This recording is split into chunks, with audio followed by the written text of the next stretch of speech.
नमस्कार, मैं हूं नारायण शर्मा और आप देख रहे हैं AINS न्यूज़ 24 चैनल। अब खबरें विस्तार से। दुर्ग जिले के अमलेश्वर में स्थित housing colony green earth city में रहने वाले लोगों ने कॉलोनी के बिल्डर संजय श्रीमाल के खिलाफ मोर्चा खोल दिया है और उनसे कई बिंदुओं पर जवाब मांगा। जानकारी के अनुसार 2011 में प्रोजेक्ट ग्रीन अर्थ सिटी की शुरुआत हुई थी, जिसमें कई घोषणाएं की गई थीं, जिन्हें 2023 तक पूर्ण नहीं किया गया।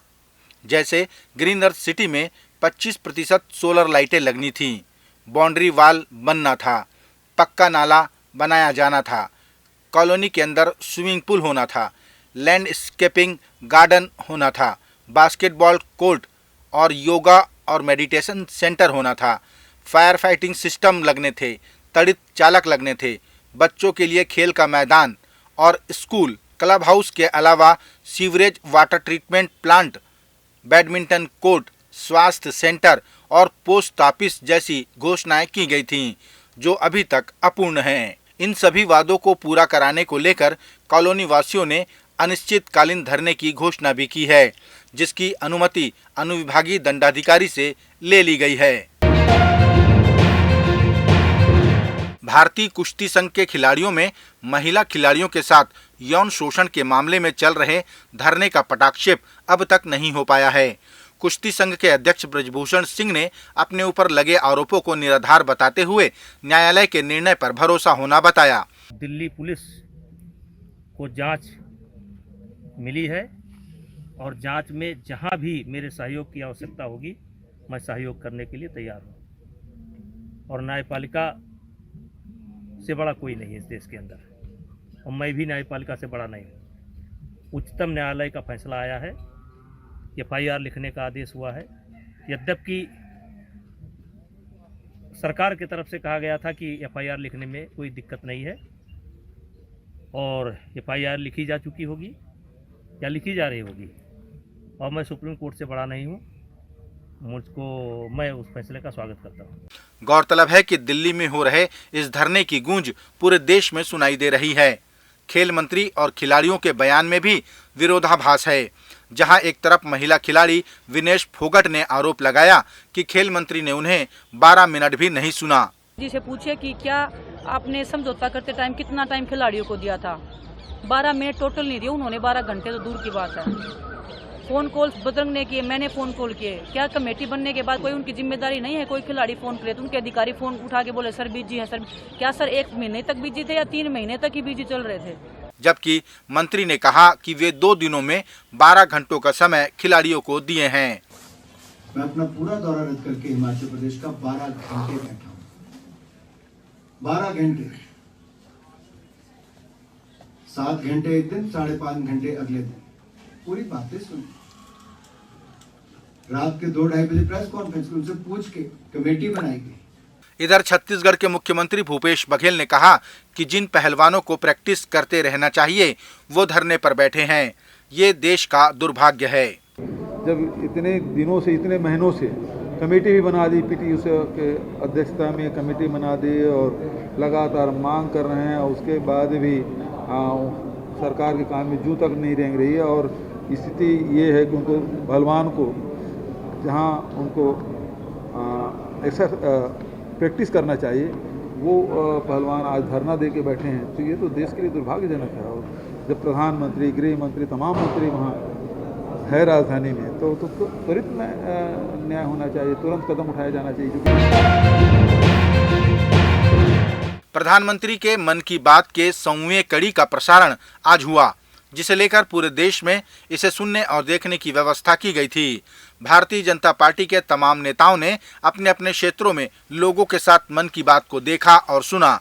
भारतीय जनता पार्टी के छत्तीसगढ़ प्रदेश प्रभारी ओम माथुर ने मन की बात को लेकर कहा कि इस कार्यक्रम के माध्यम से प्रधानमंत्री नया नया विषय लेकर आते हैं और इस कार्यक्रम को विदेशों में भी पसंद किया जाता है। हिंदुस्तान पुनः विश्व गुरु बने, हिंदुस्तान पुनः सोने की चिड़िया बने, हिंदुस्तान में हर तरह की संपदा हमारे पास उपस्थित है।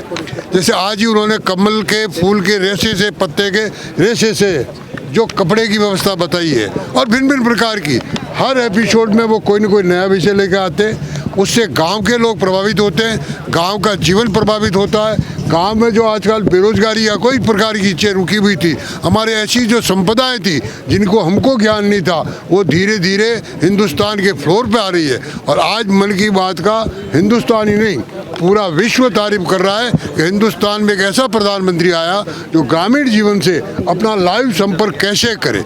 मन की बात के साथ साथ आज जो 100वां एपिसोड पूरा हुआ है, मुझे लगता है इसका पूरा विश्लेषण पार्टी कर रही है। एक कितने लोगों को अब तक जोड़ा और किस प्रकार की नई चीज़ें जनता के बीच में, व्यापारियों के बीच में, किसानों के बीच में, मजदूरों के बीच में उन्होंने दी है। सामाजिक जीवन स्तर हमारा ऊपर उठे, हम स्वयं सक्षम बने, इसीलिए लोकल फॉर वोकल के नाम से हर जगह कोई ना कोई हमारी चीज़ पड़ी है। हम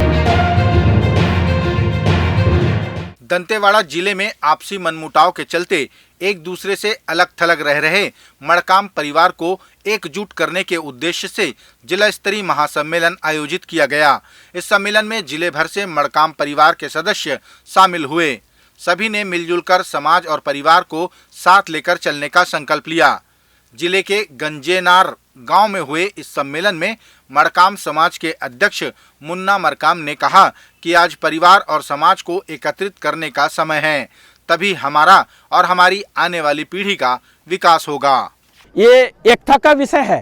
हम लोग परिवार जो एकता से बहुत पिछड़े हुए थे, हमारे क्षेत्र में आज परिवार इतना पिछड़ा हुआ। हम लोग बुजुर्गों से कई बार हमने पूछा हमारे परिवार से कि भैया हम लोग का परिवार कहाँ है, बोले हमें जानकारी नहीं, हमने झगड़ा होके आ गया। हम दूर से हमारा परिवार, हमारा मुख्य आस्था है विड़गल में है, ये बास्ताना जगदलपुर ब्लॉक में है। हम लोग वहाँ पे जाते नहीं। हम लोग किस बात के लिए विवाद हो गया, झगड़ा हो गया, वहाँ से हम लोग बिल्कुल जाते नहीं। ये जिले के परिवार, बहुत से तमाम परिवार ना अपने अपने आस्था को मान रहे हैं और जिस जगह में स्थापित है उसी जगह में पूजा पद्धति पूजा पाठ कर रहे हैं। और ये परिवार आज हम लोग एकता के लिए इतना बड़ा, हम लोग 9 जनवरी से हम लोग एक संघर्ष किए हैं जो परिवार एकता और उसका जिला का एक सम्मेलन रखेंगे बोल के आज परिवार हमें यहाँ पे हुआ। हम लोग तादाद में लगभग 15 से 20 हजार परिवार है इस जिले में। हमने सर्वे किया है, कम से कम 90 गांव में हमारे परिवार दंतेवाड़ा जिला में स्थापित है। दुर्ग जिले के अमलेश्वर नगर पालिका में धर्मांतरण का मामला प्रकाश में आया। प्रत्यक्षदर्शियों के अनुसार एक घर में 100 से अधिक लोग इकट्ठे होकर इसे अंजाम दे रहे थे। जब अन्य लोग वहां पहुंचे तो वे हड़बड़ा गए और खिड़कियां दरवाजे बंद करने लगे। लोगों ने इसकी सूचना पुलिस को दी। पुलिस ने लगभग 20 लोगों को हिरासत में लेकर पूछताछ प्रारंभ कर दी है। जाने के बाद उन लोग चिल्लाने से लोग ईसा मसीह सबका बाप है, तो हमारा खून भगवा ध्वज ये पहने नहीं है, अंदर भी हमारा ये दौड़ता है, खून खौला। और हम लोगों ने बोले क्या बात कर रहे हो तुम लोग, फिर वो पानी का छींटा फेंकना अपनी, उनको पता है कहीं ना कहीं से हमको प्रोटेक्शन मिलना है, खुलेआम कर रहे हैं यहाँ। हम लोग पीछे से गए तो उन लोग, आदमी जब गलत कार्य करता है तब डरता है, इधर बंद कर रहे हैं, ये बंद है, ऐसा ऐसा अफरा तफरी मच रहा है जैसे वहाँ कुछ बहुत गंदा कार्य चल रहा है। उनको खुद विदित है इन सब चीज़ों से। पीछे गए तो वहाँ एक पीड़िता, जो पीड़िता थी, एक महिला मिली, मैं वो भी देखी, भैया आप लोग क्यों आए हो यहाँ, तो भैया आज से बात नहीं है, ये पिछले 3-4 सालों से ऐसा चल आ रहा है यहाँ। इस घटना को लेकर लोगों ने बताया कि इस तरह हर रविवार को प्रार्थना सभा के नाम पर लोगों को इकट्ठा किया जाता है और धर्मांतरण के लिए प्रेरित किया जाता है। प्रधानमंत्री के मन की बात की 100वीं कड़ी को कांग्रेस ने निराशाजनक बताया। कांग्रेस प्रवक्ता सुशील आनंद शुक्ला ने कहा कि 2014 में जो वादा प्रधानमंत्री ने जनता के साथ किया था वो एक भी पूरा नहीं हुआ। शुक्ला ने कहा कि प्रधानमंत्री सिर्फ अपने मन की बात करते हैं, जनता की मन की बात नहीं करते। मन की बात की 100वीं कड़ी में कम से कम मोदी जी जनता के मन की बात करेंगे। जो वादा किया था 2014 में युवाओं को 2 करोड़ रोजगार देने का, किसानों की आय दुगनी करने का, महंगाई कम करने का, 15 लाख हर के खाते में लाने का, भ्रष्टाचार समाप्त करने का, दुर्भाग्य से मोदी जी अपने 100वीं कड़ी में भी इन सब चीज़ों पे एक शब्द भी नहीं बोले। मोदी जी जनता के मन की बात 100वीं कड़ी में भी नहीं बोले, जनता को बहुत ज़्यादा डिसएडवांटेज। छत्तीसगढ़ के मुख्यमंत्री भूपेश बघेल ने बेरोजगारी भत्ते की राशि 16 करोड़ रुपए पात्र 66,256 हितग्राहियों के खातों में अंतरित की। इस दौरान मुख्यमंत्री ने वर्चुअल माध्यम से युवाओं को संबोधित करते हुए कहा कि भत्ते की ये राशि आपके उच्च शिक्षा और प्रायोगिक परीक्षाओं की तैयारी तथा प्रशिक्षण में उपयोगी होगी।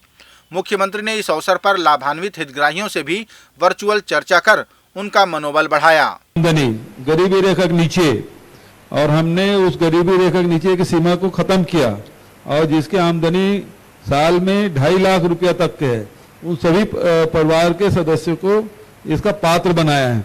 और इसके कारण से ये हमारी, क्या नाम बताया बेटा? ईश्वरी साहू। ईश्वरी साहू सर। ईश्वरी बिटिया भी इसका लाभ उठा पा रही हैं। नहीं तो पहले तो ये था कि 15 साल में 100 करोड़ रुपया बेरोजगारी भत्ता मिला था। अभी तब ये है कि अभी 30 तारीख को ही 16 करोड़ से अधिक की राशि इसी महीने में, जबकि अभी शुरुआत है, ये आंकड़े और बढ़ेंगे, तब राशि और बढ़ेगी। तो ये भारतीय जनता पार्टी के छत्तीसगढ़ प्रदेश प्रभारी ओम माथुर के चुनाव जीतने वाले बयान को प्रदेश कांग्रेस कमेटी ने मुंगेरी लाल के हसीन सपने कहा। छत्तीसगढ़ कांग्रेस के संचार विभाग प्रमुख सुशील आनंद शुक्ला ने कहा कि 2018 के चुनाव के बाद उपचुनाव और अन्य चुनावों में जनता ने भाजपा को नकार दिया, इसीलिए आने वाला विधानसभा चुनाव भी कांग्रेस ही जीतने वाली है। आज तक जितने भी उपचुनाव हुए, कांग्रेस पार्टी को जनता का बेहिसाब आशीर्वाद मिला। नगर निगम चुनाव 2 चरणों में हुए, नगर निकायों के, उसमें भी कांग्रेस पार्टी को जनता ने भरपूर आशीर्वाद दिया। पंचायत चुनाव में, जिला पंचायतों में जनता ने भरपूर आशीर्वाद दिया। भारतीय जनता पार्टी का जो जनता का जो अविश्वास भाजपा के प्रति था छत्तीसगढ़ में, वो लगातार बढ़ते जा रहा है। ऐसे में उनका फिर से 2023 में चुनाव जीतने का जो बयान है, वो सिवाय ख्याली पुलाव और मुंगेरी लाल के हसीन सपने के अलावा कुछ भी नहीं। केशकाल विधानसभा के अंतर्गत आने वाले ग्राम विश्रामपुरी में आमा जोगनी का पर्व बड़े ही धूमधाम से मनाया गया। इस मौके पर अतिथि पूर्व कलेक्टर नीलकंठ टेकाम और विधानसभा उपाध्यक्ष संतराम नेताम का आदिवासी नृत्य दलों द्वारा जोशीला स्वागत किया गया। इस पर्व में एसटी, एससी और ओबीसी समाज के हजारों लोगों ने हिस्सा लिया। इस अवसर पर कार्यक्रम के मीडिया प्रभारी रूपेंद्र कोर्राम का जन्मदिन मनाते हुए अतिथियों ने केक काटकर उन्हें बधाई दी। ये थे आज के प्रमुख समाचार। आप देख रहे थे AINS न्यूज़ 24 यूट्यूब चैनल। कल फिर मिलेंगे ताज़ा तरीन समाचारों के साथ। तब तक रोजाना की ताज़ा खबरों के लिए आप हमारे लोकप्रिय यूट्यूब चैनल AINS न्यूज़ 24 को सब्सक्राइब, लाइक और शेयर करना ना भूलें। नमस्कार।